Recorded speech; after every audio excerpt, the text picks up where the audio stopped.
बहुत समय पहले की बात है। किसी जंगल में एक खरगोश अपने परिवार के साथ रहता था। खरगोश जहाँ रहता था वहाँ आसपास बड़े जानवरों की संख्या ज्यादा थी।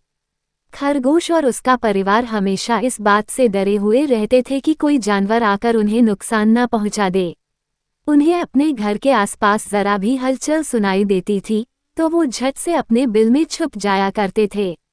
दूसरे जानवरों का डर उन पर इस कदर हावी था कि उनकी आहट भर सुनकर उनमें से कुछ खरगोशों की डर से मौत हो गई। ये सब देखकर खरगोश बड़ा परेशान रहता था कि उनकी आहट भर सुनकर उनमें से कुछ खरगोशों की डर से मौत हो गई। ये सब देखकर खरगोश बड़ा परेशान रहता था। एक दिन घोड़ों का दल उनके घर के पास से गुजरा।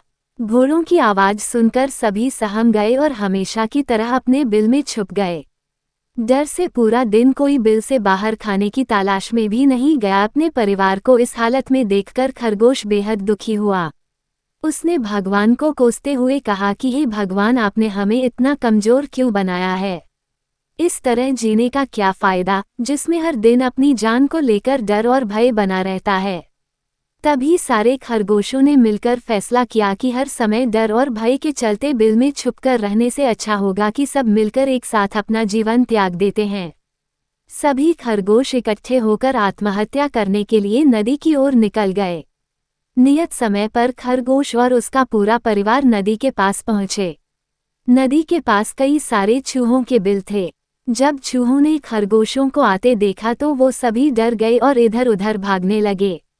कुछ चूहे बिल में घुस गए तो कुछ नदी में गिरकर मर गए। चारों तरफ अफरा तफरी का माहौल था। ये पूरा वाकया देखकर खरगोश दंग रह गए। उन्हें इस बात का यकीन नहीं हो रहा था कि उन्हें देखकर भी किसी में दहशत हो सकती है। अब तक तो वह खुद को ही सबसे कमजोर प्राणी समझते थे और भगवान को दोष देते थे। उन्हें इस बात का यकीन नहीं हो रहा था कि उन्हें देखकर भी किसी में दहशत हो सकती है। अब तक तो वह खुद को ही सबसे कमजोर प्राणी समझते थे और भगवान को दोष देते थे।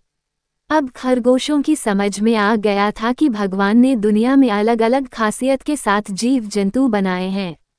जो जैसा है उसे वैसे ही स्वीकार करना चाहिए।